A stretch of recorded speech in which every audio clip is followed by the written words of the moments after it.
All right. Good morning, everyone, and welcome to our June 2025 Sexual Assault Victim Advocate Fundamentals training.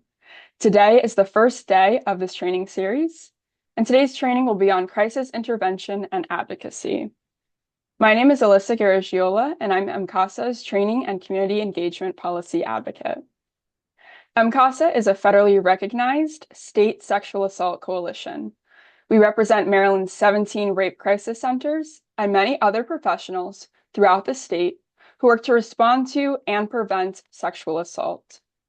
Before we begin, I'm going to go over a few housekeeping items to make sure we're all on the same page. First, closed captions have been enabled. You can access them by going to the bottom of your screen and clicking on the closed caption button. Next, please take a moment to make sure your microphone is muted and stays muted throughout today's presentation. Today's training will be recorded. If you would not like to appear on camera during the recording, please make sure your camera remains off. Next, MCASA does not permit the use of AI Note Taker in any of our training sessions. If we see AI Note Taker in this training session, we will have to remove it. Lastly, towards the end of today's presentation, I'll be posting an anonymous evaluation link into the chat. We greatly appreciate all feedback as we are constantly striving to improve. Additionally, if you are seeking a certificate of attendance or a certificate for social work CEU credits, you must complete the evaluation form to gain access to the certificate request form. So with that, I'm going to turn it over to my co-presenter for her to introduce herself. Thank you. All right, friends. Good morning. My name is Stephanie Erdis.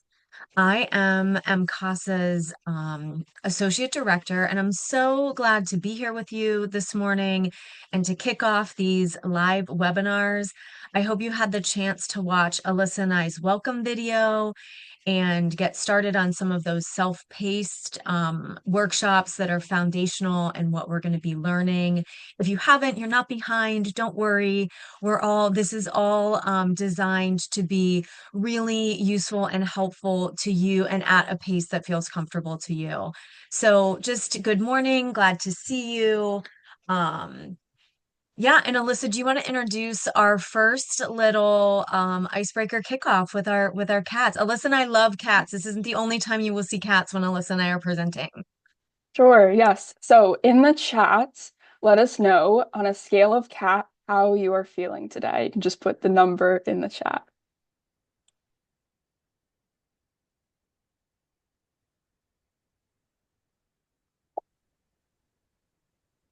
Oh, these are so great.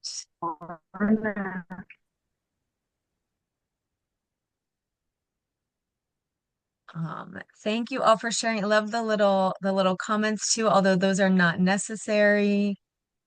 Um, so fun, so fun. Awesome. Um,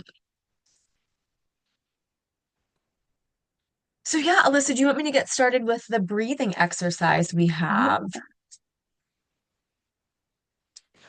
All right, friends. So this is your first live webinar with the Sexual Assault Victim Advocate Training. It's entitled Crisis Intervention and Advocacy. But what we could call it is everything you need to know about sexual violence, helping sexual violence survivors in 90 minutes. So I will warn you at the beginning, this is a bit overwhelming, but don't worry. This is kind of like a foundational outline, and we will break out different parts of this throughout the next 11 webinars. So if you're like, wait, I want more information on hospital accommodation or more information on what happens to the brain during crisis, we will get to all of that. But this webinar is really designed to give us kind of an outline of all the kind of tools you need to start building your toolbox so that when you have those other more specific webinars, you can really spend time just digging into those topics. So we invite you to enjoy the webinar today. We invite you to kind of start to put the pieces of this training together using this first foundational webinar. And the way we like to start is often with MCASA trainings, we start with a little breathing exercise. So if you've had a busy Monday morning, no worries. Like we're just going to ground ourselves and drop into this training and be ready to spend some time together. So to start off, we're going to bring our focus and attention to this training through this exercise. So I invite you to sit up or stand up straight, put both your feet on the ground if that's comfortable, and just start to relax your body in this position. Feel supported by the floor or the chair, or if you're on a couch or you're laying down, like feel supported by the parts of your body that are touching the ground or a piece of furniture. I invite you to relax your gaze or close your eyes, whatever is most comfortable. And just release any tension in your head, your neck, your shoulders. And then bring your attention to your inhales and exhales. So we're not forcing air in and out of our lungs, we're just breathing. And we're trying to bring that breath into balance so that your inhales are the same amount of time as your exhales. Relax into this rhythm of your breath. And just even for this one cycle of inhale and exhale, try to let your thoughts and expectations go and just be in this moment.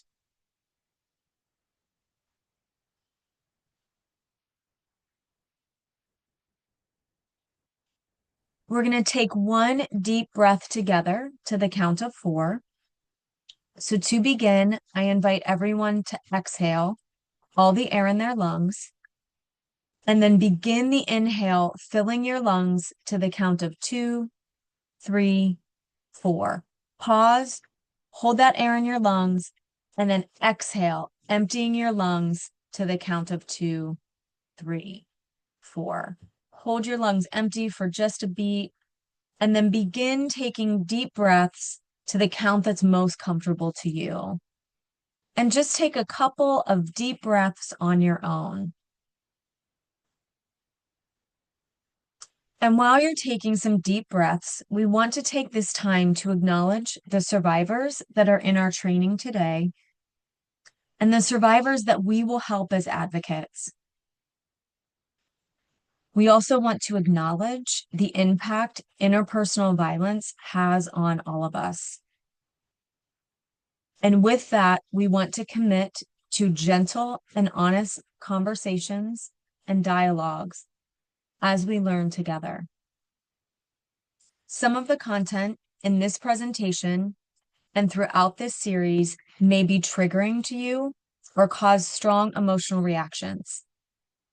We invite you to take care of yourself during this time and to come back to this breathing exercise if it serves you. If you haven't already, allow your breathing to return to normal with just a few more of those gentle inhales and exhales. And just enjoy one more moment here.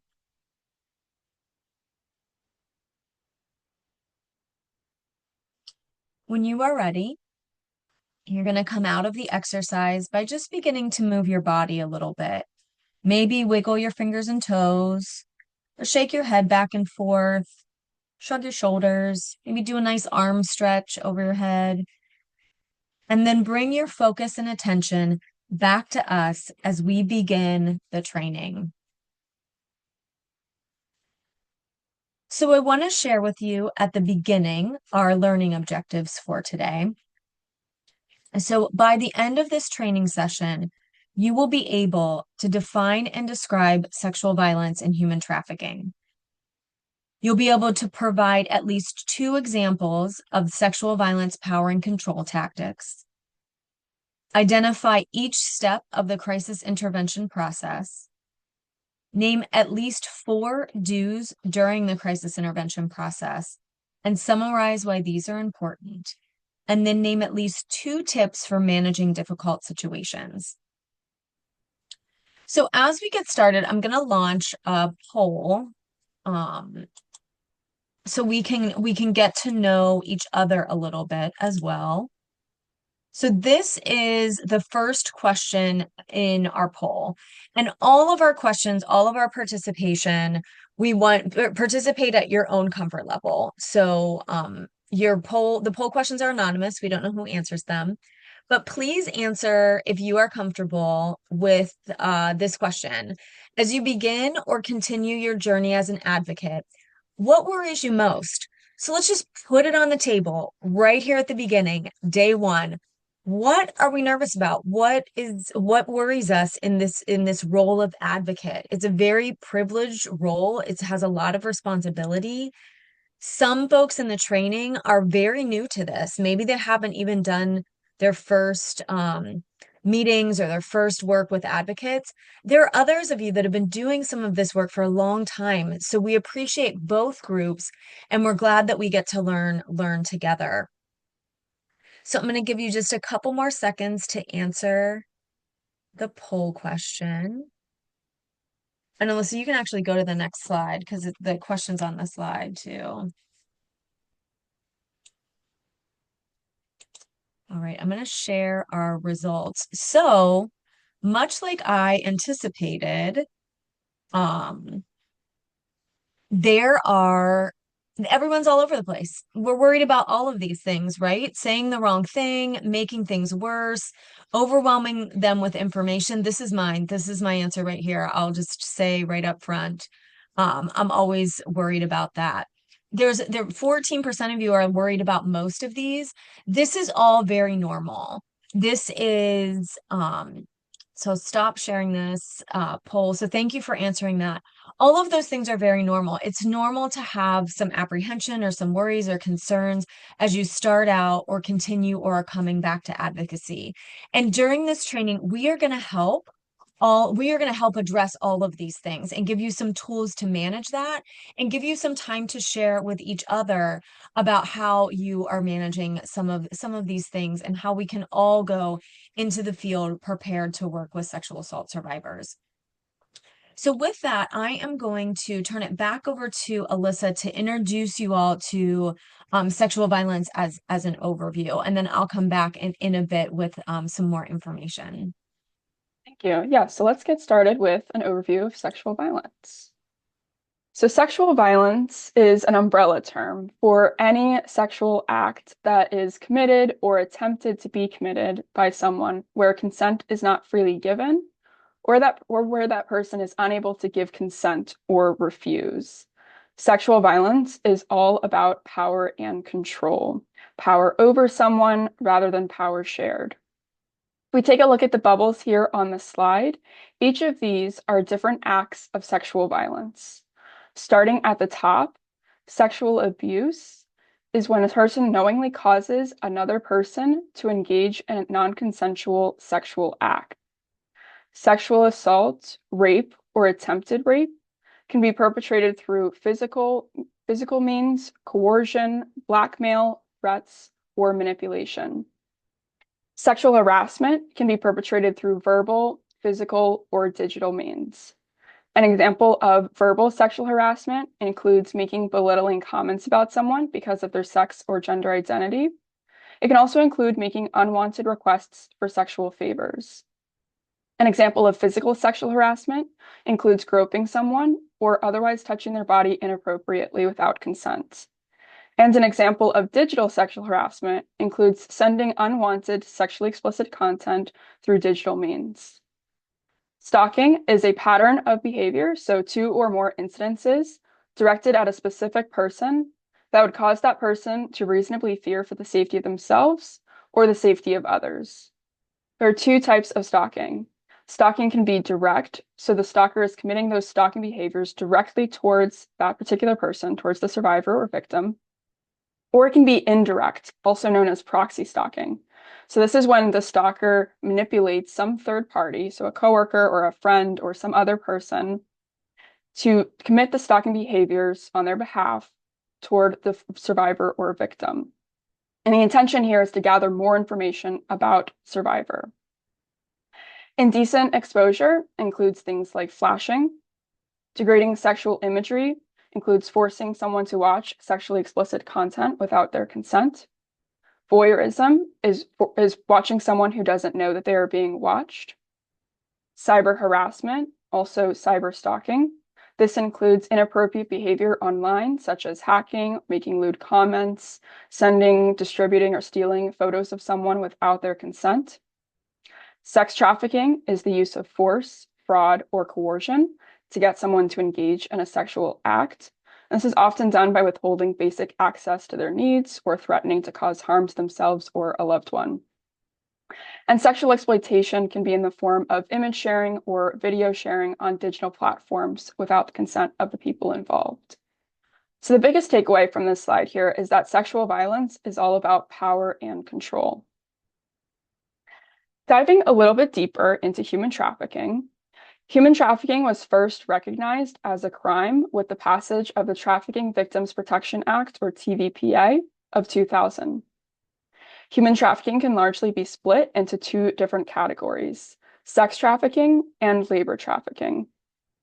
Sexual abuse can be involved in both of these. It's important to note that when sexual abuse is involved, it's not about sex. It's about power and control over the victim or survivor. One of the best ways to understand human trafficking is with this model here on the slide, the act means purpose model. So this model was born out of the Trafficking Victims Protection Act. And the A here, this one means what the trafficker did. So for example, maybe the trafficker recruited the person, or maybe they transported the person. Means this is how the trafficker committed the action. So this can be done through force, fraud, or coercion. It's important to note that in order for trafficking to exist, you don't need all three of these means to take place. You just need one of them. However, in the case of sex trafficking and minors, you don't need any of these three to be present for it to be a case of sex trafficking. So to break these down a little bit, force means using physical power or threats of violence to control someone. For example, beating or threatening someone with a weapon. It can also be locking up someone so they can't leave.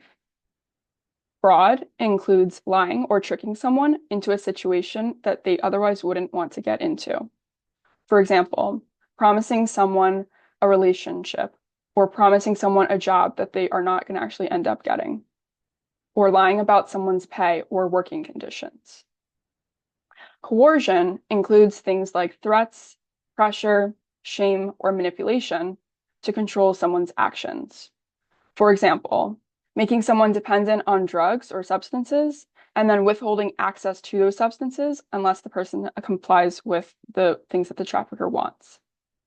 It can also include threatening to report someone to law enforcement, or blackmailing someone with personal information or photos.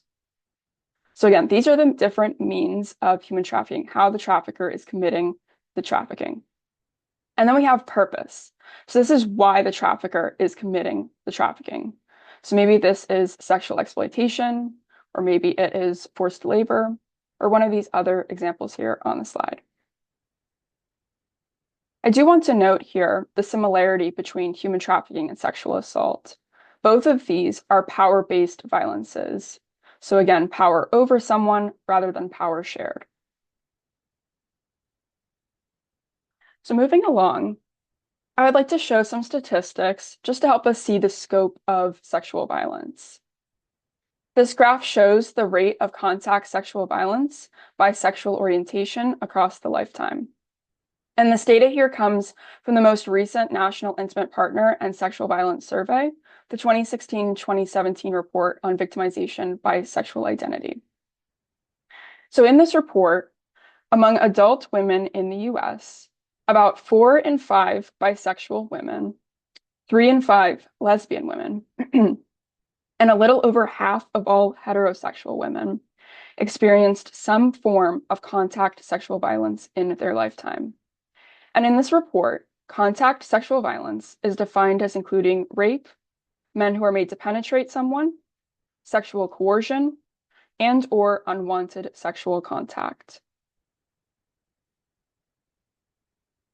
And this data here comes from the same report as the previous slide. So among adult men in the US, over half of all bisexual and gay men and about 3 in 10 heterosexual men experienced some form of contact sexual violence in their lifetime. So again, sexual violence is all about power and control, power over someone rather than power shared, and control over someone rather than control shared. Power is the ability to influence the actions and choices of others.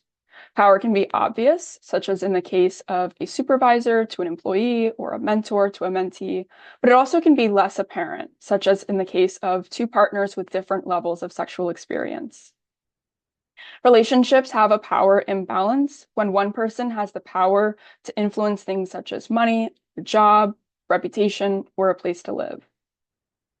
Having power over someone can influence how comfortable that person feels in saying no to sex, especially if someone fears negative consequences if they don't consent. So the wheel here on the slide shows different tactics that a person causing harm may use to obtain power and maintain control. How many of you, if you could put in the chat yes or no, how many of you are familiar with this wheel? Maybe you've seen it, you've heard of it, you know what this is. You just put a yes or no. Awesome. Okay, so I'm seeing a lot of yeses. I'm seeing a couple of no's. But overall, yeah, this is great. Okay, awesome. Okay, so then I'm gonna go over this briefly just to make sure we're all on the same page. Um, So some tactics that a person causing harm may use include shame and secrecy. So this is shaming someone for being sexually assaulted. This can also be referred to as victim blaming. We have blaming, denying, and minimizing. So denying that the sexual assault happened or making light of the sexual assault, saying like it's not a big deal or this happens to everybody. We also have grooming. So this is intentionally seeking out someone who may be vulnerable to sexual violence, just to manipulate them and later commit an act of sexual violence against that person. Emotional abuse includes things like name calling someone, or it can be manipulating someone or intimidating them. Financial abuse includes preventing someone from working. It can also be requiring someone to commit a sexual act in exchange for money. It can also be controlling how much access one partner has to the money. Technology abuse includes sending sexually explicit content through digital means, or it can be monitoring or controlling someone's access to online activities. Coercion, threats, and intimidation includes making or carrying out threats against the person who is the survivor, but it can also be maybe threatening to cause harm to oneself in order to get the survivor to engage in a sexual act. And spiritual and cultural abuse. So this is using someone's beliefs to justify the violence against them. All right, so now I'm going to go to a whiteboard activity. So just a moment while I pull up the whiteboard, and we're going to, just a moment, let me stop share and pull up the whiteboard, and we'll do a little activity.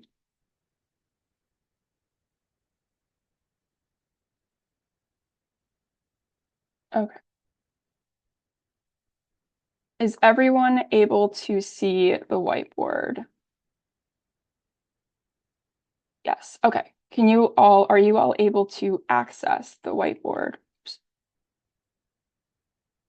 Okay, so for this activity, feel free to write an example of sexual violence power control that you've seen, whoops, while working with survivors.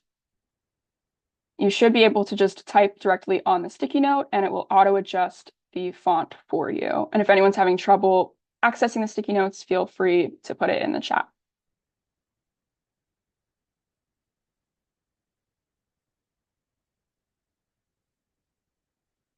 If anyone needs any other additional sticky notes, you can go over to this side menu here and click the sticky note button.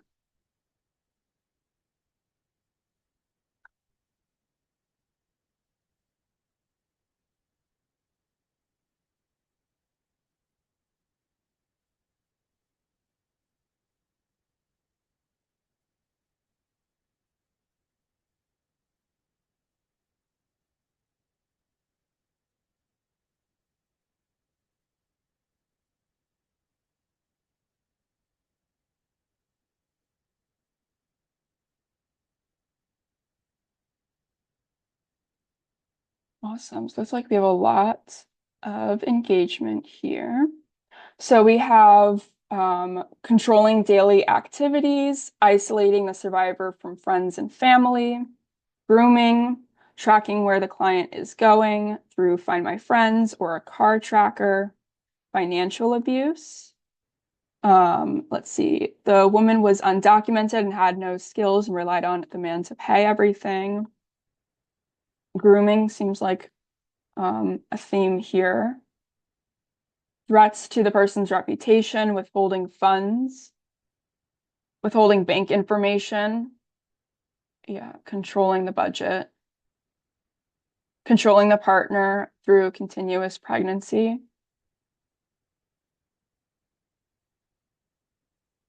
positional power, higher rank, isolating the survivor from friends and family.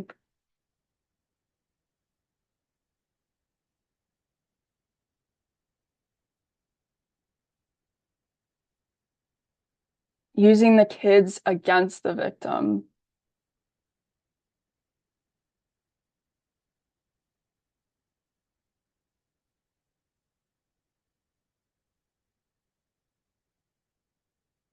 Threatening their occupation, or sorry, threatening their occupational stability.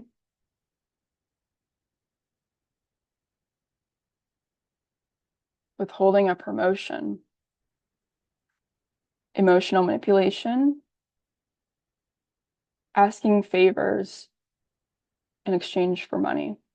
Yeah, these are all really great. Thank you all so much for participating. I'm going to close the whiteboard and go back to the PowerPoint. Just a moment here.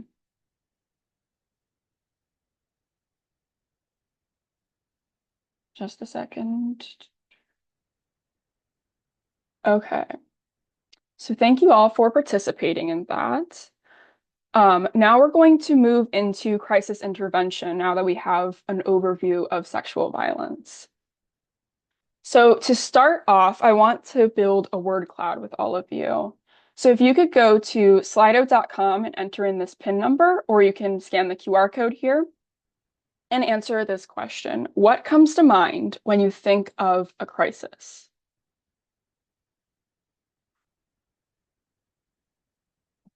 And if anyone's having trouble accessing the Slido, feel free to put it in the chat. Let me pull up the chat.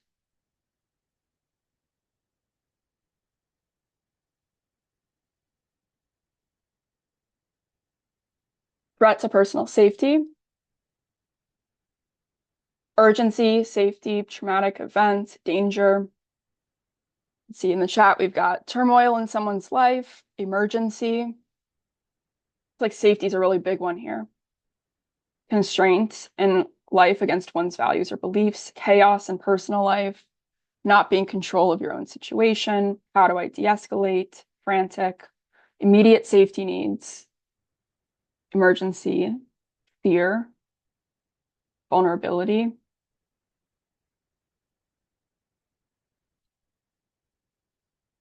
scared, fear, panic,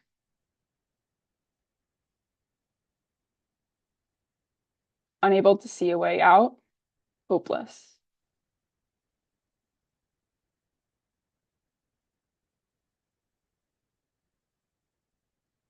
Safety planning, all hands on deck, trapped,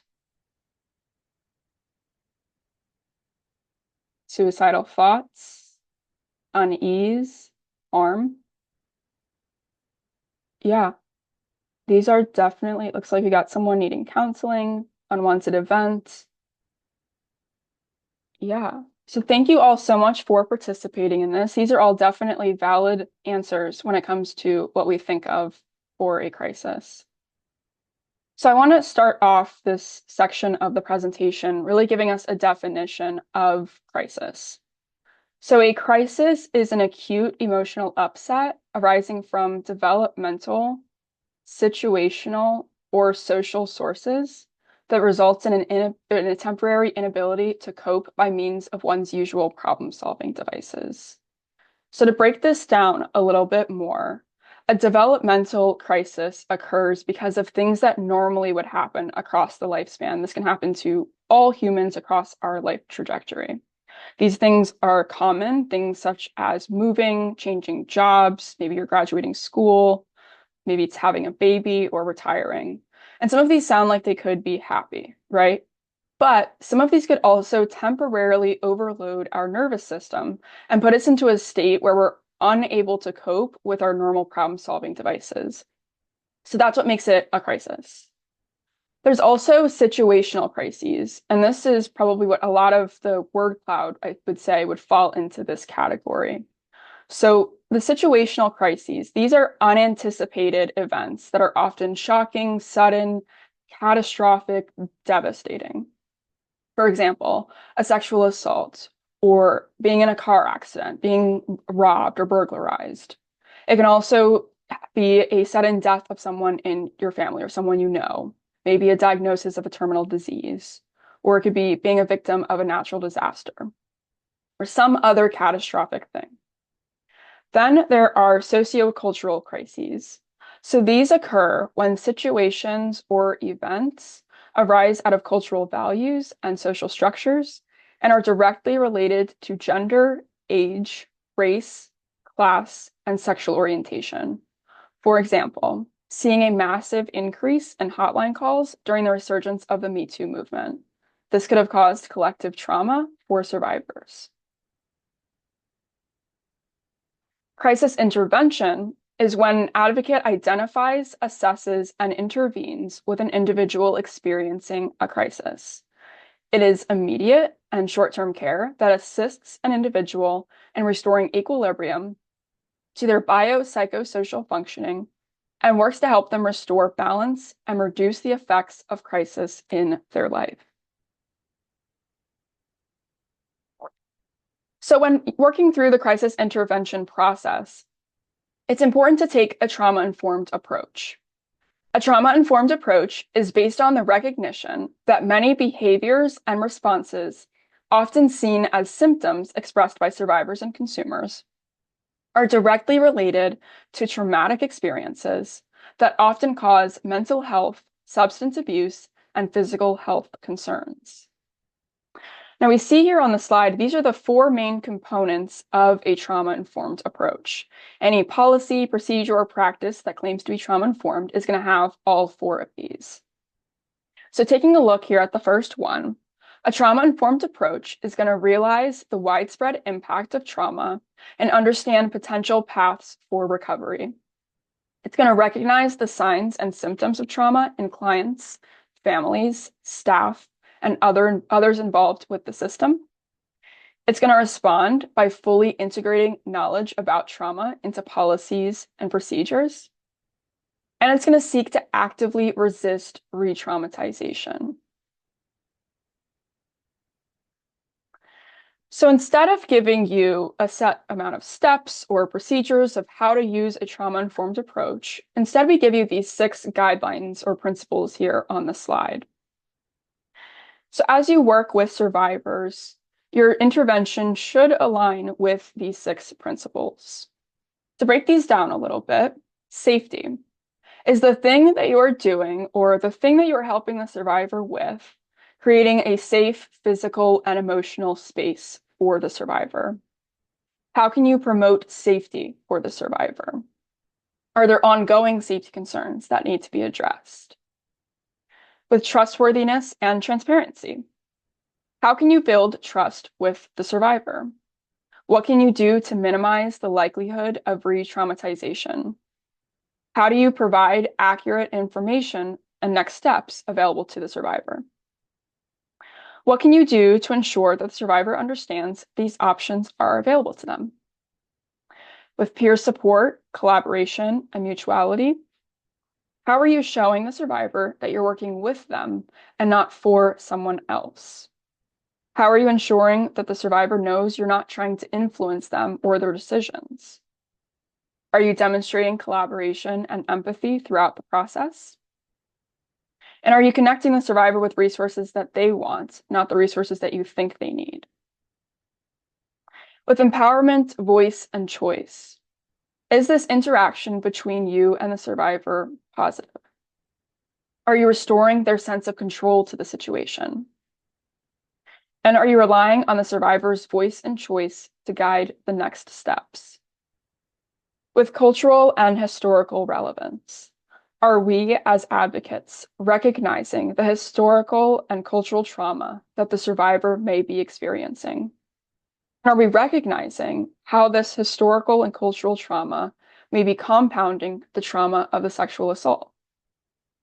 So when we look at using a trauma-informed approach, we should be aligning with these 6 principles and the 4 boxes you saw on the previous slide. All right, so now we're going to go a little bit deeper into the crisis intervention process. So this slide here is about what you are doing in crisis intervention and what the survivor should be taking out of this crisis intervention process. During crisis intervention, it's important to remember that no 2 survivors are the same. You want to treat every survivor as their own unique person, and likewise, each situation as its own unique situation. It's for this reason that there's no set steps of what to do in crisis intervention. Instead, crisis intervention is guided by different theories and concepts and skills. It's important to remember that throughout your interaction with the survivor, you want to be actively listening. You want to focus on what the survivor is saying and pay attention to their body language and their tone. You want to validate the survivor with your body language and your tone. In crisis intervention, you want to help the survivor identify the crisis that they are experiencing. So what led up to them interacting with you? What is going on? What brought them to this state of not being able to cope with their normal problem-solving devices? You don't have to perfectly define this, but it helps to have an idea of what's going on. During crisis intervention, you want to ensure that the survivor understands available resources to them and how to access them. Now, there is a fine line here. You don't want to overwhelm them with too many resources at once. You also want to empower the survivor to make their own informed decisions about what's good for their next steps. And you want the survivor to believe in themselves. As an advocate, you're providing that positive support to help the survivor regain that sense of control in their life. So the previous slide was about what you are doing in crisis intervention. This slide is about how you are doing it. As an advocate, you want to establish rapport with the survivor. Crisis intervention cannot be successful if there's a lack of comfort between the advocate and the survivor. Remember that the survivor likely won't be comfortable, especially if this is the first time they're meeting you, or if it's on a hotline call, hospital setting, or some other setting. You want to try and build as much rapport and comfort as possible in the short amount of time that you have with the survivor. You also want to assess the situation. Again, pay attention to their body language, pay attention to your body language, pay attention to tone if it's a hotline call. Assess where they're at, assess whether this is an acute situation, meaning they're calling after the sexual assault happened, like they're in crisis right now, or if this is a non-acute situation. So maybe the sexual assault happened a while ago, but something recently brought them back to the state of not being able to cope with their normal problem-solving devices. Both of these situations are important to consider because they require different and unique responses. For example, if this is an acute situation where they're calling immediately after the sexual assault, you're going to help them assess their immediate safety. So is the person who caused harm still around? Is the survivor safe right now? If it's a non-acute situation where the situation happened a while ago, but something recently brought them back to this state, you're still going to be concerned with safety, but the likelihood that they are physically safe will be a lot higher in a non-acute situation than an acute one. So you still want to be assessing what's going on, what brought them to the state of crisis. The third bullet here is really the core of crisis intervention. You want to use de-escalation techniques if necessary to empower the survivor to make the decisions that are best for their next steps. You're going to talk through resources, create an action plan if that's what's needed or helpful, and base all of the decisions on what the survivor thinks they need. You're going to provide information and support and let the survivor lead this process to the best of their ability. And if the survivor doesn't feel like they can lead this process, then you will support them until they feel like they can. And lastly, you want to provide the survivor with closure. So talk through the action plan if that's what was created, go over any next steps, be prepared to share any additional resources, go over any questions the survivor may have, and most importantly, make sure you are consulting your agency's protocol when it comes to closure with a survivor. So now that we've explored crisis intervention, we're going to do another Slido. So again, go to slido.com and enter this PIN, or you can scan the QR code. And we're going to answer, what type of community referrals may a survivor in crisis need? And again, you can put stuff in the chat if you're unable to access this. Food, legal resources, shelter, housing, counseling, mental health, medical attention, maybe a chaplain, shelter, therapy, childcare. Let's see. Transportation, money, a listening ear, yeah, a support network, legal documents, temporary housing, a job, a reliable income, employment, peer support, behavioral health. Yeah, these are great. Let me take a look at the chat. So we've got a counselor, relocation services, legal and medical, financial.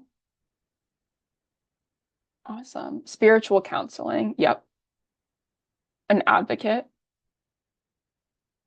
Substance abuse counseling. Yeah. Education, maybe. Medical care, mental health. Yeah, these are amazing. These are definitely community referrals that a survivor in crisis may need. So thank you all for participating on this. I'm now going to turn it over to Stephanie. Thanks, Alyssa. So I'm going to talk a little bit to finish out this section on crisis intervention about some do's and don'ts. So what does this actually look like and sound like when you're working with a survivor in crisis? So a couple of the things that you really want to do are to provide that empathetic support. I saw someone in the Slido just now kind of put listening ear as what someone might need. And that's a great example of this providing empathetic support. And sometimes they want to talk, they need to talk things out. And sometimes it's just you're just kind of sitting there, you know, being supportive and maybe not talking as much because that's not where they're at that moment. But you're really taking your cues on what support the survivor needs from them. You want to practice listening actively. So just really being present in that moment with that survivor and what they're saying and what they need. Use open-ended and grounding questions. And we're going to talk about grounding in a couple of slides, but you want to open-ended questions are questions that are not a yes or no answer. So you want to be asking questions to give them a chance to talk about if they want to, what they need in that moment, what will make them feel safe in that moment, what are their biggest concerns. So instead of saying, do you feel safe? You can say something, you can change that to an open-ended question, because do you feel safe is a yes or no answer. Asking what you can do to help them feel safer gives them a chance to talk about their safety and for you to be able to provide more of what they might need. So that's just one example. So one of the things, and we'll talk about in one of the upcoming sessions, the neurobiology of trauma. So this is essentially what happens to your brain when you experience trauma or are in crisis. And one of the things that happens, which we'll learn a lot more about, is sometimes it's hard to put things together in order in your brain. So if you ask someone, tell me what happened from this time to this time, sometimes it's very hard for them to do that if they've experienced trauma. So this next bullet point is about asking clarifying questions and paraphrasing. So this is a way for you to make sure that you and the survivor are kind of clear on what they're saying, what they need. You don't have to be clear on their story to know what resources or what helpful support they may need, but you may need to ask those clarifying questions and kind of paraphrase some of what they're saying to make sure you understand. You want to be comfortable with the silence. I will admit, as I did advocacy work for 10 years, and this was one of the things that was really hard for me to get used to. Sometimes it's just being there and just leaving a couple of moments, or sometimes it's more than a couple of moments for just rest, reflection, silence, just to let the survivor recalibrate. Um, or be in that moment and not have talking or noise or anything else going on, and just being with them in that silence, or giving them a moment of silence, like a period for them to be able to process some of what you've been sharing with them as far as resources and support. You want to assess their safety and practice cultural humility. You'll hear us talk about safety a lot. You already heard Alyssa talk about it, but being there to help them with their safety is really important. This one is one that new advocates particularly can forget. We want to recognize the client or survivor or victim, whatever word feels the most comfortable for them, their strength, independence, and ability to make decisions. We aren't there to make decisions for them. They are strong enough and they know what is best for them, or they're going to make the decision that's best for them, even if that's not what we think is best for them. So we want to recognize their strength and independence. And you want to close out this session with them. So whether you're on the phone or whether you're in a courtroom or in a hospital, at the end, you want to have a recap. And we'll talk a little bit more about that in the coming slides. But you want to talk about the next steps, or if there's an action plan, or make sure they have appropriate referrals, or make sure they know how to get a hold of you and your agency. We don't want to assume that they've remembered parts of that from earlier in the conversation. So you want to do a nice, great closing session with them. So now we're going to talk a little bit about the don'ts. So you don't want to be victim blaming in your questions. And there's another bullet on here that helps us with that. Usually with survivors, you don't have to ask any kind of why questions. Their sexual assault, their sexual abuse, sexual violence is not about anything that they did. So we don't have to ask why they did something. So that's usually more of a victim blaming question. So things like, why were you wearing that? Why did you go there? Why are you still talking to this person? Those aren't questions in a crisis or as an advocate we need to be asking. We're not interviewing this person. We don't need to know every detail of this assault to be there to help them and support them. We are really there to be their support. We're not there for other reasons. So there are some folks that may need to ask these questions if they decide to pursue other things like talking to the police, or maybe they'll be working with a counselor and they'll dig into some of these questions, but that's not our role as an advocate.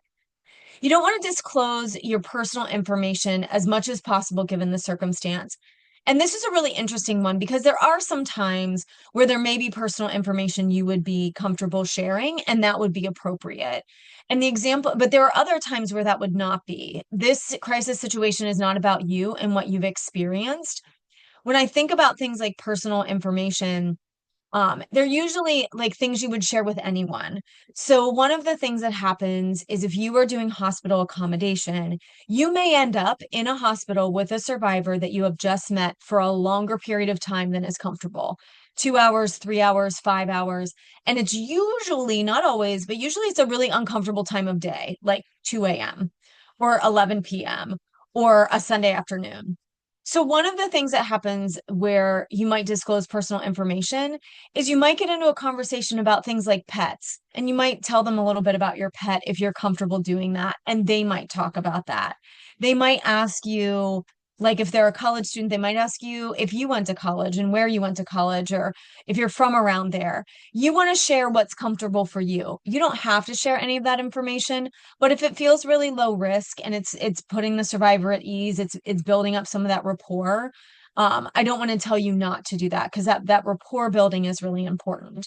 But things about maybe your own personal experience with trauma, things about your family, specifics about where you live, any kind of illness or medical thing you might be dealing with, those are things you would not want to share. It's more like things like pets or your favorite show right now, or if they're talking about like if they really like coffee and you really like coffee and you're talking about your favorite coffee drinks or things like that. Like those things are pretty low level. So if you end up disclosing those in your work with a survivor, that's going to be, that's much more acceptable, but only do that at your own comfort level. Those aren't required of a survivor. You can still build rapport without that.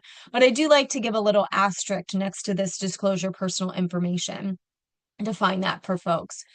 You do not want to diagnose in a crisis, even if you are qualified to diagnose someone with a medical, physical, or a mental health diagnosis.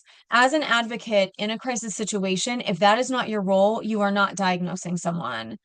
You don't want to tell the survivor you understand their situation.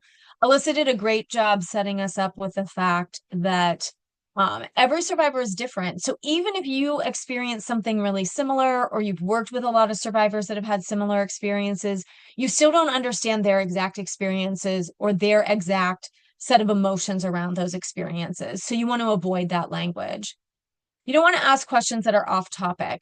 The asterisk here is, again, if you're working with a survivor for a really long time, so say you're sitting in court with them for a couple hours, asking questions about how they're doing, or if you know that they are like they had a job interview and you guys talked about that before, like sometimes you're just building rapport and having some nice conversation. So in a crisis, you're not going to ask an off-topic question to drag someone out of that crisis. That's not going to be appropriate. If you are sitting with a survivor for 4 hours in a hospital and you happen to ask, about their keychain or their phone or something like that, that's usually not considered off topic, or something that's meant to take them away from their sexual assault experience. It's just kind of that rapport building. As you do more work with survivors, you'll get better at understanding those aspects of it too. So you don't want to focus on reporting. As an advocate, it's not your job to get the survivor to report. If they have questions about reporting, you want to be ready with those answers and be able to explain that process to them. But you don't want to tell them they have to report or they need to report or they should report. That decision is up to them. You just provide them the information and answer the questions they have about that. Don't take the survivor's reaction too seriously. Survivors have all kinds of reactions, and they're not really about you. They're about the experience that they're going through. And they may have reactions where they're really emotional, or they could get really angry, or they could be, really quiet. And that usually doesn't have a lot to do with you. It's what they're going through. So try not to take those too personally. And you don't want to overwhelm the survivor with unnecessary information. So we're going to hop right in. This next slide, in other trainings, you may not get this slide in the first training, but I feel like when we go through these trainings, people are putting themselves in the situations we're talking about, in the situation of a hospital or a legal situation or talking to someone on a hotline call. And so I like to talk about managing difficult situations right up front, because you're probably already thinking about things that are going to be really hard when you do these things. So I will say one thing in my experience. So this is a very personal story in my personal experience, but I've had other advocates share this as well. The most, worst case scenario that you are building in your head is not going to happen, and it's not going to happen all the time. Most interactions, crisis intervention actions are not going to be the worst thing you're going to deal with. Some of them are really hard. Some of them are easier than you think. Some of them are going to be really long, even if you might have thought that they were going to be really short. But some of them will be difficult. And so but not all of them. So we want to talk about that difficulty right at the beginning. So we're not holding anything back in this first session. So much of what can make a call difficult is just a normal trauma response. Anger, confusion, crying, numbness, all of that is normal for someone that's going through crisis. So if a situation is difficult, that's not bad. It's just our responsibility to work with that survivor to help figure out what's going on and how we can make the whole situation feel safer or more comfortable for that survivor. So the first thing, if the situation is difficult, that you want to try to do is come out of the situation a little bit in your head and ask yourself, what's making this situation difficult? Like, why is this harder than normal? Why is this not flowing very well? Like, what is hard about this? Besides the fact that it's a crisis intervention situation, why is this one harder than other ones? And this could be something going on with the survivor. So maybe they don't want to talk. Maybe they're crying. Maybe they're distracted. Maybe they're intoxicated. And that is making the situation difficult. Sometimes it's something on your end. So you're distracted or you're triggered or you're not grounded in that moment or present in that moment to help with that survivor. Sometimes it's both of you. So that might be a bad connection on a phone, or you can't hear them very well, or they can't hear you, or there's something very distracting going on. So you want to kind of figure out what's happening and then work with the caller or the survivor or the person in the courtroom with you or whoever you're working with in the crisis. You want to work with them to solve what's making it and what's making it difficult, like address it, name it, solve what's making it hard, and then work with them to fix it. It's not your job to fix it, it's both of your jobs to kind of work through that, unless it's just difficult because of something that's going on with you, and then that would be your responsibility to fix it. So one of the examples I give, and I worked on a hotline for like 5.5 years, and almost always the difficult situation on the hotline was both of our problems, and it was a bad connection or a distraction. So in that situation, I would say that you would want to say, I'm having a hard time hearing you. Can you turn the TV down or the noise down in the background? Like, is there a radio or something on? Is there a quieter room you can go to so I can hear you better? And a lot of times, this person is in crisis. And in this example, they're calling a hotline. They might not be thinking like, oh yeah, I should turn the TV off. No one's even watching it. Or, oh yeah, I should go in a different room where my kids aren't playing, Xbox and there's like Xbox sounds, or I don't even know if Xbox is a thing people play anymore. I'm not a video gamer. So if I just made a faux pas there, please forgive me. Um, so if they're playing video games and there's like loud sounds in the background, I really love the fact that video gamers now can wear headphones because then the whole house doesn't sound like it's under attack in a video game.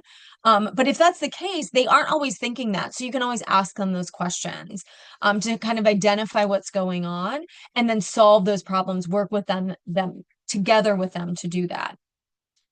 You want to validate that what's happening and acknowledge the difficulty of seeking help. Like this person has come to you, in many cases, they will be the one that's called the hotline or that's engaged your chat line or that has come to the hospital for a forensic exam or a medical exam. Most of the time, they will have come to you. Occasionally, especially with youth and minors, sometimes a parent or another adult is influencing that, which can be right away the thing that's making it difficult is they don't want to be there. So work with them to see how you can make that situation better. But most of the time they're coming to you. So validate the bravery in doing that and how it's difficult to seek help and how you understand that and you want them, you want to be there for them in the best way that is that's supportive to them. So the other thing you want to do is assess their resources. What do they have around them that might help in this difficult situation? So do they have access to a support person that's near them, in their home or near them, or someone they can call after they're done talking to you, or someone that they can call while they're talking to you that might come and be able to support them? Um, especially if you aren't in a room with them, so if this is a chat situation or if this is a phone situation, is there a family member around? Is there something around that could bring you comfort? Is there a blanket or, you talk to me about what kind of a room you're in so we can talk about how to make you more comfortable in that space so that we can continue our work or our conversation. And you'd be surprised how just a little tweak might change a whole situation. So one of the things that might happen is they're like they kind of lose track of the in the moment situation. So if you say like, are you cold or too hot, or do you want to find a stuffed animal or a pillow, or, sit down or stand up? Like, what would make you feel more comfortable in this situation? It pulls them into their physical environment, and it allows them to think about, yeah, I actually do need a sweater. So let me go grab my favorite wrap or favorite sweater, and that'll bring me some comfort, calm my nervous system down so we can continue our conversation. So don't be afraid to talk to them about what resources they have in that moment. You can also talk about the resources that your organization provides without having them explain every single thing that's happened to them. You can talk about those resources, and that might help them decide what they want to share with you or what questions they have. They might not know what your organization does or all that your organization does. So, talking about your resources gives them a chance to really think about what of those resources may help them. You can always invite the survivor to take time to reflect, make decisions, or rest. They don't have to do everything in one interaction with you or one interaction with your agency. So you can always invite them to do that. You want to assess their safety, so make sure they're in a safe space, particularly if you can't see them. And if you can see them, so they're in your office, or you're in, a courtroom together, or you're in an office in a courthouse, or you're in a hospital or a medical facility, you can ask them what you can do to make them feel safer, or where they're at with their safety at this moment, and then work from there. You want to ask grounding questions if appropriate. And we're going to talk about grounding questions in a couple of slides. So I'll go over more of that then. And if necessary, you can always move towards ending the call or the chat or the in-person interaction with them, and give them a chance to kind of rest and reflect and contact you again when they feel more ready. Likely your organization, if you're doing advocacy with an organization, will have some protocol on how to do this. But we just bring up the fact that, like, you don't have to torture yourselves in a situation that isn't working. You can always invite them, if they don't want to continue, to take a break and come back later, or take a break and call you or set up another appointment or something like that later. The one caveat here is that sexual assault forensic exams do have a time limit. So if this is something that they would be eligible for or interested in, before you would invite them to take some time to make decisions, you would make sure they knew about that timeline so that they could make some really good decisions. Most everything else with sexual assault moves really slowly, but those move very quickly. And you'll learn more about sexual assault forensic exams and those timelines and talking to survivors about those in a couple of sessions from now. So it's important to remember that what we are doing when we're in crisis intervention isn't focusing on empowering the survivor. So when the situation is difficult, we're still focusing on working with them and empowering them to make this situation a little less difficult so that we can continue supporting them and providing them resources. And don't forget, this person most likely, like I said a little bit ago, reached out to you. So they want help, or they have questions, or they need resources. So we just want to give them the most comfortable space that we possibly can to be able to have those conversations and relay that information. So those are just a couple of quick tips to think about difficult situations. If one arises, you will know, you will have the toolbox to be able to handle it. So we are going to we're going to take a little break, just a couple of minutes break, because we've been at this for a bit, and this is a lot for a Monday morning. Alyssa is going to pull up a whiteboard for us. So while she is doing that, we're going to talk about what's one thing that you've learned so far. We're going to put that on the whiteboard. And then if you have any questions at this point, go ahead and put those in the chat. If you don't have questions, great. And we will also take time at the end for questions. So don't feel like if you don't have any questions that is bad. But yeah, put in the sticky notes one thing that you have learned so far. And then if you have any questions, put those in the chat. We're going to take about a 3-minute break to allow you to do that. That also gives you some time to maybe stand up, move around, grab a glass of water. 3 minutes is not a lot of time, y'all. But we also want to make sure we get through everything. So if you don't make it back right away, you'll get caught up. So yeah, take just a couple minutes to put questions in the chat and to put what you've learned so far. I've set my timer. We've got 2 minutes and 45 seconds to go.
All right, friends, we're going to come back and move on. I'm going to read some of these post-it notes before we move on.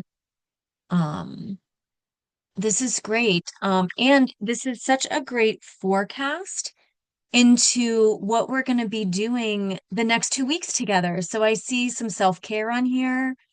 I see grounding, which we're going to talk about grounding right now. We're going to go really into depth on that. I see silence. Yes, sitting in silence sometimes. Whew, that was a hard one for me. I'm not going to lie. Um, but these are great. So I'm glad that we are doing some learning today. Alyssa's going to pop us back into our PowerPoint, and we are going to talk a little bit about grounding.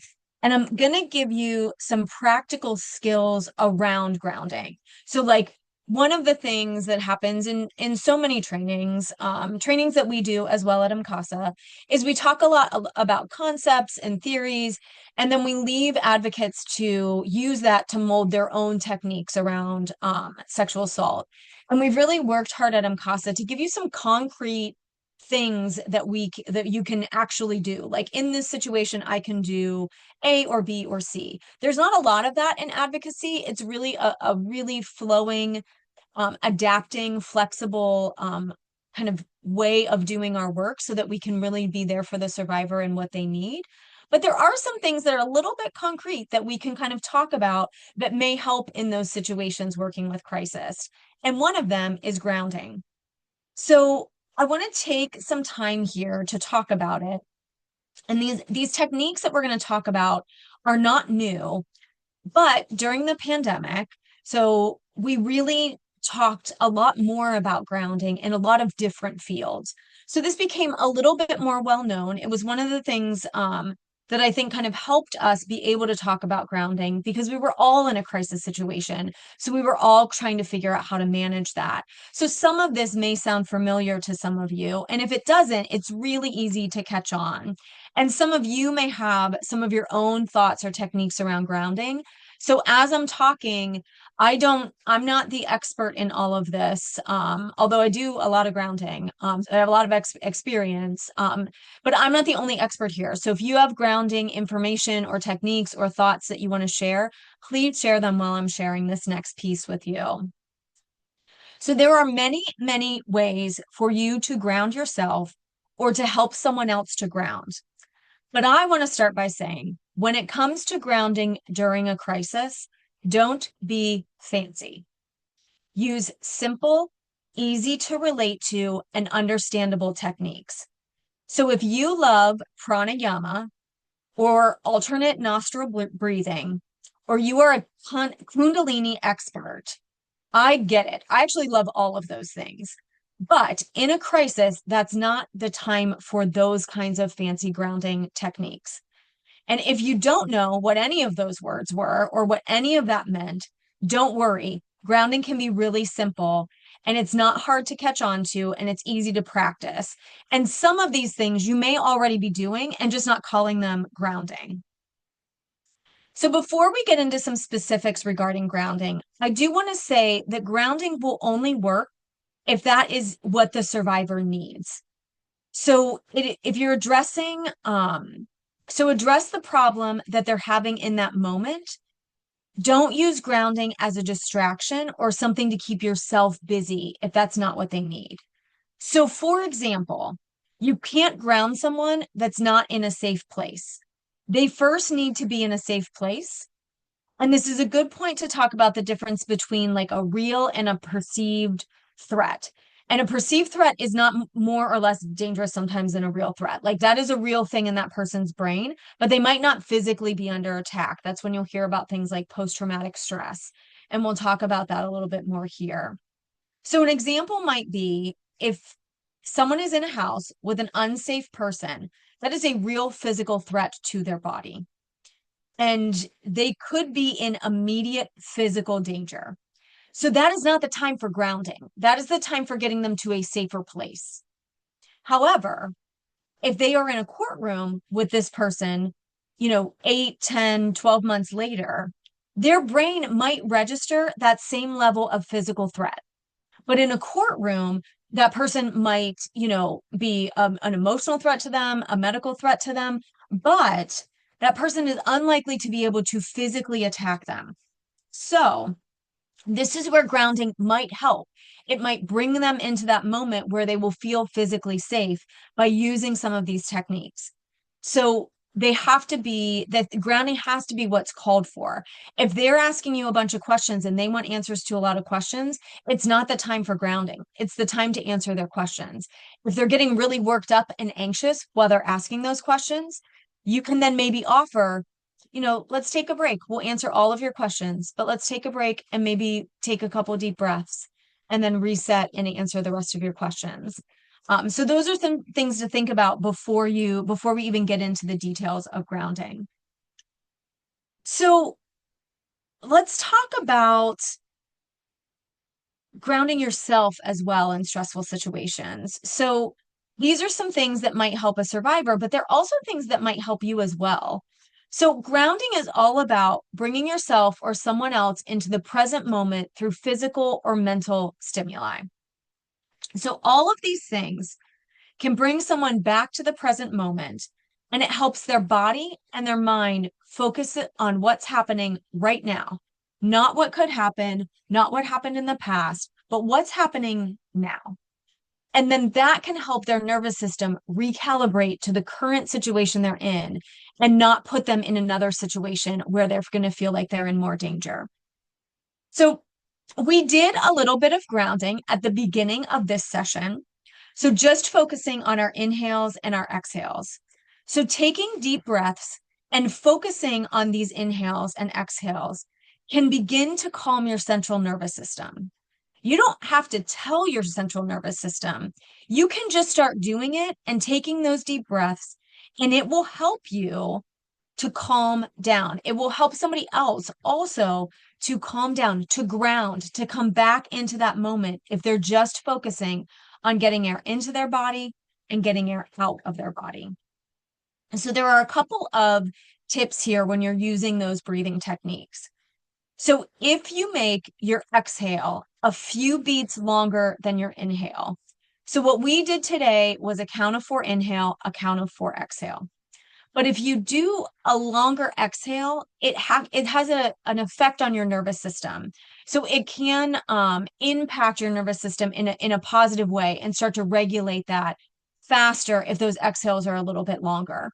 So if you have the opportunity to guide a survivor through that, or if you're doing grounding on yourself and you can make your exhales a little bit longer, it'll just work a little bit faster. And that is just the way our bodies work. That's just science. That's not any kind of fancy mental trick. It just helps your nervous system calm down. If you I also have 2 pro tips here. Oh, I would say also the count doesn't particularly matter. I mean, if you're doing this as like a long-term mental health practice, there may be reasons why you'd want to count to a certain number, but the count is just to keep you on pace, just to keep those deep breaths coming. So if you want to do a count of 3 or a count of 4 or a count of 8, whatever's comfortable for that survivor. And everybody has different lung capacity. So you might not want to start out with like, let's count to 8 on the inhale. That might be really uncomfortable for someone. So that's not going to help. So make sure you're reading that situation and what might be comfortable. And you also don't have to count. You can just focus on bringing all the air in, expanding your lungs, exhaling all the air, releasing all of that from your lungs. I have 2 tips here if you're doing breathing techniques with a survivor. Don't tell someone to take a deep breath. That feels much more like power and control than it needs to. So what you would want to do is invite them to take some deep breaths with you. Now, this is you two doing it together. This gives them a chance to do it or not. Maybe they're not ready to take deep breaths and that's not what they want. That's not going to be helpful to them. So the invitation gives them the ability to decide if this is good for them. It empowers them. It puts the power back on them. It's also helpful if they can sense your breathing through through more than one of their senses. So if you can see the person, so you're on a video chat, you're physically in the room with them, you can make sounds with your inhale and exhale so they can hear it. You can also expand and move your body a little bit so they can see it. So on the inhale, kind of coming up and looking expansive, and on the exhale, maybe coming back down. If they can see it and hear it, that is helpful for them to get into the rhythm with you as well. Um, so if you are on a phone call with them, you would want to just focus on them being able to hear you inhale and exhale, and that will help them come along with you if they want to be doing a breathing technique. There's also physical grounding. So this is grounding that you most often see on TV and movies. Everyone's been watching a movie where someone goes into the bathroom after a stressful situation and splashes water on their face or washes their hands, or that is a way to physically ground yourself. It's giving your body some kind of physical stimulation that's going to bring you back into that physical moment.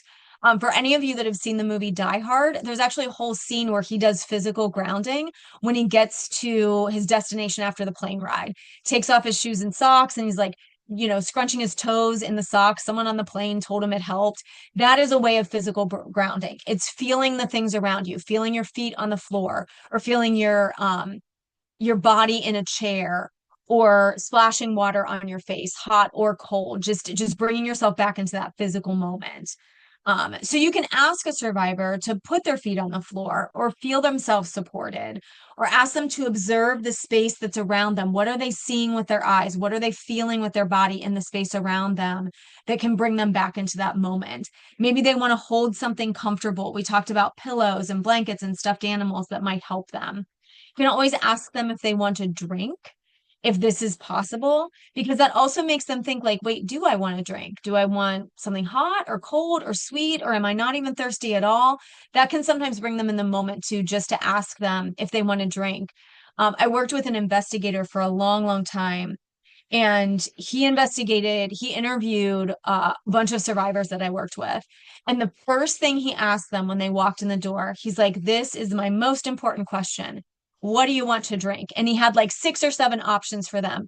Immediately brought them into that room, got them focused on this person, got him or built some rapport with this guy on like, this guy cares about me, not just this investigation, cares about how I feel comfortable in this situation. So that was actually a way for him to start grounding that person without even knowing what state they were in. Just knowing that feeling comfortable in his space was going to make the interview go a lot better. You can have them move or stretch or sit down or stand up or walk around. All those things are physical grounding. So for mental grounding, this is where we bring our thoughts back into the present moment. So our brains are amazing and they can be very creative, and they do a lot of amazing things to protect us. And you'll learn about that in the neurobiology of trauma session in a few days. But one of the ways our amazing brains react to trauma is they put some things in place that keep us safe, and those things could pull us out of situations that we're in. This is where post-traumatic stress can come in. So post-traumatic stress, being triggered, being uncomfortable, or having uncomfortable thoughts of doom, all of that is our brain saying, we're just trying to keep you safe. But you don't need your brain to keep you safe in that moment. You're already safe in that moment. So you got to give your brain something else to do so that you can come back into that moment. So sometimes that means something like using mental grounding with a safety mantra or a safety statement. So saying something in your head or out loud, like, I am safe, I'm okay, no one can hurt me here. Sometimes that can be a form of mental grounding. If anyone's ever had anesthesia, like they were going into surgery, the anesthesiologist always uses mental grounding. They'll ask you to do something like count backwards from 100 or say the alphabet backwards and forwards. Now, if you've ever been under anesthesia, usually if you're counting back from 100, you get to about 95 before the anesthesia kicks in. But you take deeper breaths. You're in the present moment. Your mind isn't scrolling all over the place because you're concentrating on 100, 99, 98. So that is also a way to do some mental grounding, is to give your mind something really concrete and a little bit difficult to focus on to bring you back into that moment. You can recite a poem. You can pray or use scripture if that's part of a practice that you use or that the survivor uses. And one of the things that's interesting and helpful with mental grounding is you can sing. Like if people are singers, they can sing. And that's actually both breathing and mental grounding. Because in order to sing, you've got to be breathing and you've got to have some rhythm to that. And then it's also remembering those lyrics and finding those lyrics comfortable can really pull you back into that present moment. Um, so I'm just checking the chat really quickly. Um, so all right, so this is just a quick lesson on some grounding techniques. And I encourage you in the next 2 weeks as we do these live webinars to try to practice a little grounding on yourself. So the next time you're experiencing a little stress, maybe you're standing in line, maybe you're waiting in a doctor's office, maybe something, slightly unpleasant is happening to you, you're in traffic. Try some of these grounding techniques on yourself and see how that makes you feel. And that'll help you learn what might be best for a survivor or what you might be comfortable leading a survivor through. Um, so yeah, we're going to move on a little bit and talk about some closure with advocates and with yourself. So in a situation of crisis intervention, there's an end to it. And we talked about ending that situation with survivors. But you also want to end that situation with yourself. So you want to take time to evaluate your own feelings after a crisis.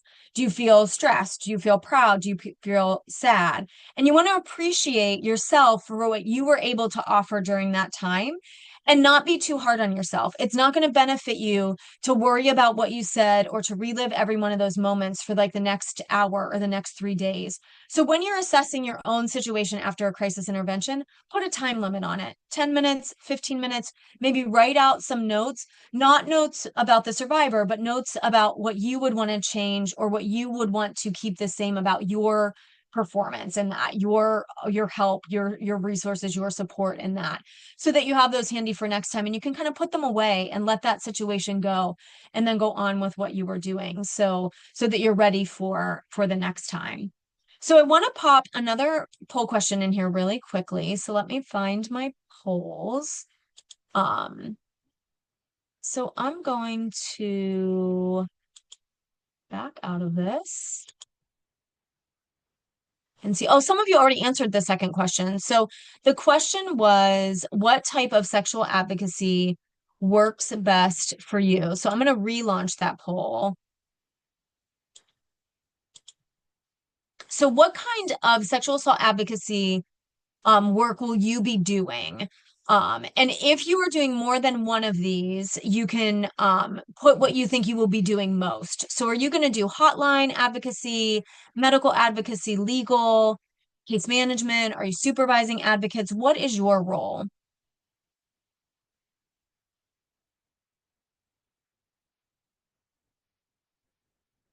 So everyone's kind of all over the place. This is great. So we have some folks that are doing hospital advocacy, some are doing medical, legal. We've got a lot of folks, handful of folks doing case management. Um, and then we have some people that are here that are not going to be working in an advocacy capacity, but they may be working in a different capacity. So great. Thank you all for joining us. So let me share some of these results so you can see. Um, so great. So let's talk more specifically about 3 different kinds of advocacy. And then we're going to give you a couple minutes to think about a scenario that we have prepared for you. So we're going to start with helpline advocacy. So this could include advocacy like chat advocacy, someone calling into your helpline, someone calling in through your website somehow. So in those situations, this is really kind of what you're thinking about, specific to help and hotline advocacy. So because you might not be able to see the person, you want to really put at the beginning or the top of your conversation, assessing their safety. You want to listen to their story. You want to provide them resources, answer questions they might have, review information from the before you end your call. And I always invited callers to call back. We're here anytime. We were a 24/7 hour, 24 hour line, 7 days a week. You could call back at any time. They might not get me as a crisis intervention counselor, but somebody trained like me would be able to help them as well. And you want to just empower that survivor with the information that they are asking for. Many times in a hotline or helpline advocacy, you're not necessarily going to go in this order, but these are kind of the things that are going to happen in that type of advocacy. And you don't have to do every single thing if that's not what the survivor wants. Maybe they don't want to tell you their story, so you're not listening to the story. They just called because they have a couple questions about your resources. So you're answering those resources, inviting them to call back, and ending the call. Maybe they have a long story that they want to tell you, so they're giving you a lot of detail so that then you're able to provide the resources and the support that they need in that moment. So those are some things to consider with helpline advocacy. There's also hospital or in-person advocacy. So this is where the survivor or the person that's going through the crisis is in the same space as you. So you're working with a survivor, maybe in a sexual assault forensic exam or an emergency or another medical situation. So one of the things you need to keep in mind in this situation is you as an advocate want to maintain focus on the survivor's needs. There's going to be a host of other people involved in a sexual assault forensic exam. You are the only person there that is just focusing on the survivor. Everybody else there has another job to do. And you'll learn about those jobs when we talk about sexual assault forensic exams. But I'll give you some examples here as well.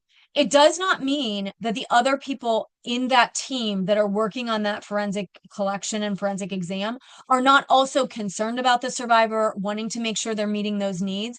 That's not what that means. It just means they have extra jobs. Your only job is to focus on the survivor. So, for example, a forensic nurse examiner, she also is worried about survivors' needs. She's also there to make sure that the survivor is taken care of. But unlike you, she is there to conduct a medical exam, to collect evidence, to administer medication. Like she has another job that she's doing as well. So you're there to help the survivor, just helping the survivor. Same thing with law enforcement. Law enforcement is there to collect information. So again, they might also be there to help the survivor and be concerned about the survivor's needs. This is not to say they're not doing that, but you're the only one there with the one job of being focused on the survivor's needs. So keep that in mind when you're doing this advocacy. You want to provide information and answer questions from about the sexual assault forensic exam, the process, and who's going to be involved. This is also where the forensic nurse will come in really handy. They will know all of the things. So if you don't know something, the nurse will know it, or the nurse will be able to give them more detail or more information if they're asking for that as well. You want to assist with any immediate needs, such as transportation, shelter, referrals. You listed off a lot of referrals in one of our whiteboards. This is where that's really going to come into play in a situation where someone's in person or in a medical situation with you. You want to ensure the survivor is not billed for a sexual assault forensic exam. And when you're doing hospital advocacy, there'll be more detail on how to make sure that they aren't billed. We've really ironed out a lot of kinks in that process since we've started doing exams for a couple decades now. But every once in a while, something slips through, and we want to make sure that they aren't billed for any part of that exam. You want to address other injuries or safety concerns they might have. So if they are worried about where they're going after the exam, or they're worried about this person being able to find them at the hospital or something like that, you want to work with the people that are part of this forensic exam collection to make sure you're addressing all those safety concerns. And you want to develop a follow-up plan with the survivor so that they know how to get a hold of you, or you know how to get a hold of them if that's appropriate, or what your organization, what their protocol is for contacting the survivor after the exam. It can be really stressful for a survivor to learn about your counseling and your support groups and your shelter all at one time.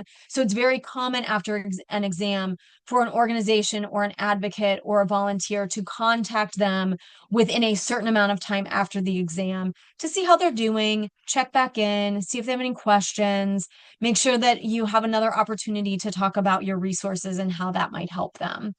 So those are some things to keep in mind if you are in the hospital with a survivor. And if you are, none of what I just said prepares you completely now to go into a hospital and be a hospital advocate. That's definitely not enough information, but it'll give you some things to think about if that is in your future. And if you are in that situation, we have some other trainings available that are more in depth on hospital advocacy. They aren't a part of this program, but they are available.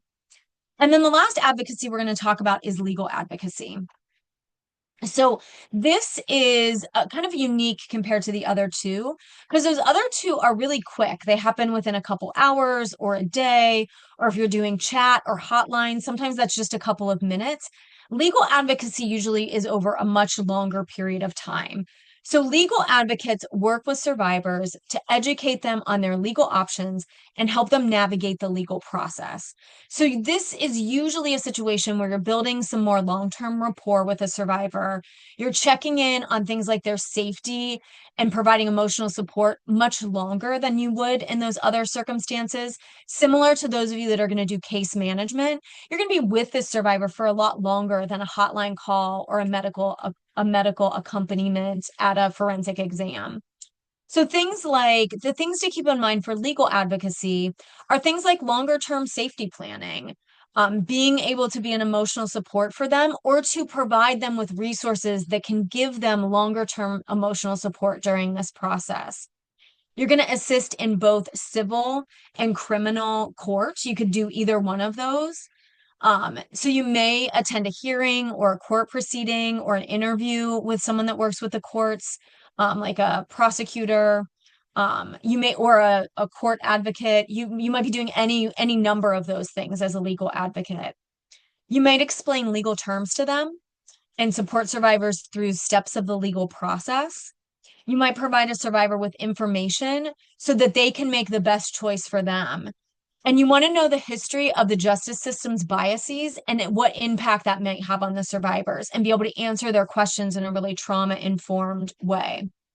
So I'll give you an example kind of referring to this, like explaining legal terms and supporting for survivors through steps of the legal process. One of the things that was so interesting when I did legal advocacy is one of the things that was most important was making sure like the survivors knew how to get to the courthouse, knew where to park, knew how that parking was going to be paid for. Was that going to have to be them? Or was that going to have to be someone else? If they didn't have a car, having a plan to get them to the courthouse, whether that was public transportation or Ubers or Lyfts or something like that, like making sure they knew how to get there.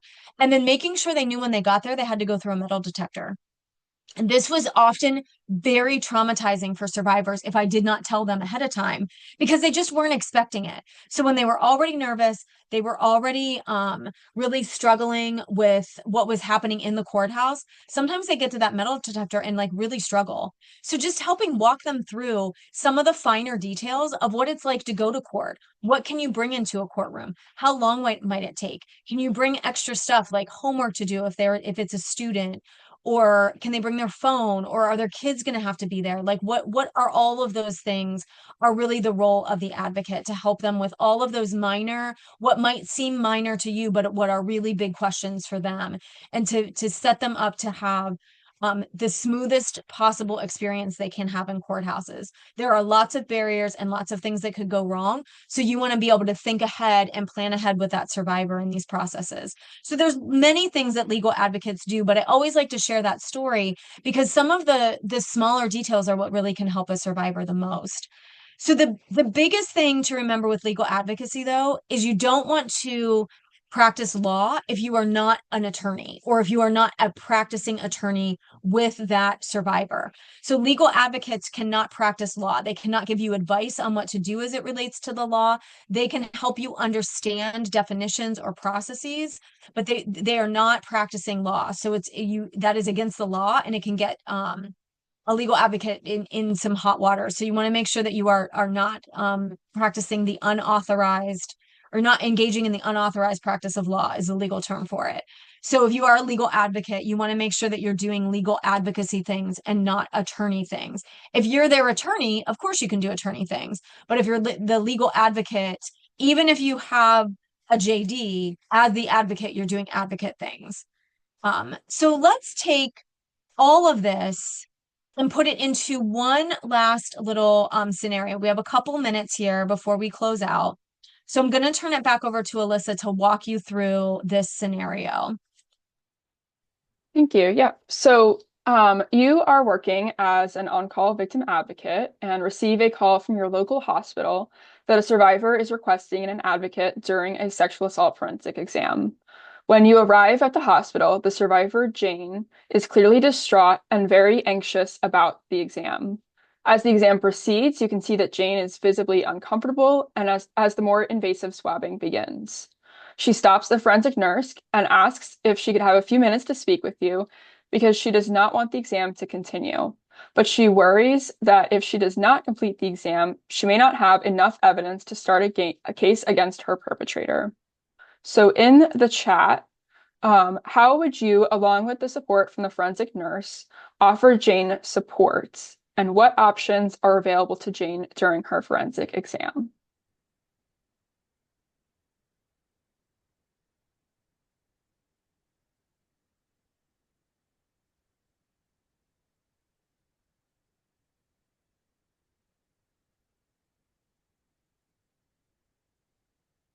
Maybe take some breaks every 10 minutes.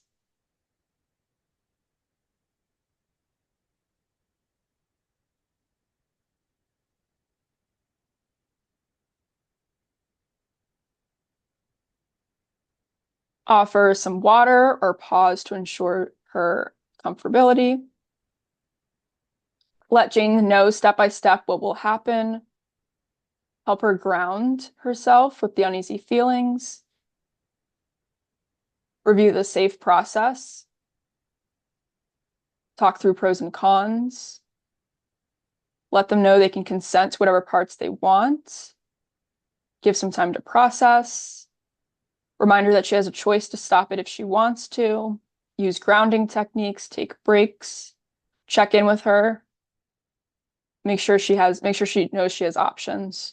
Reinforce that she is in control of the situation. Yes.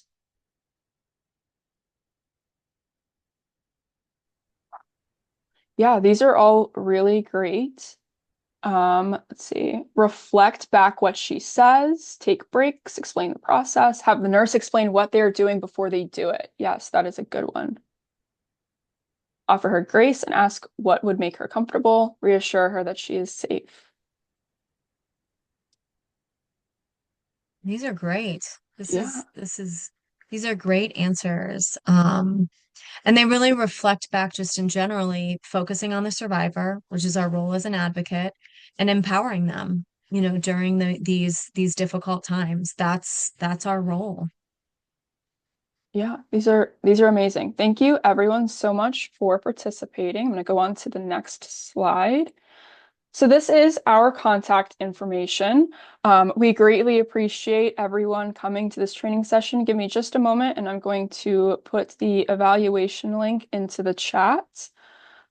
This evaluation link is anonymous. We greatly appreciate all feedback as we are constantly striving to improve.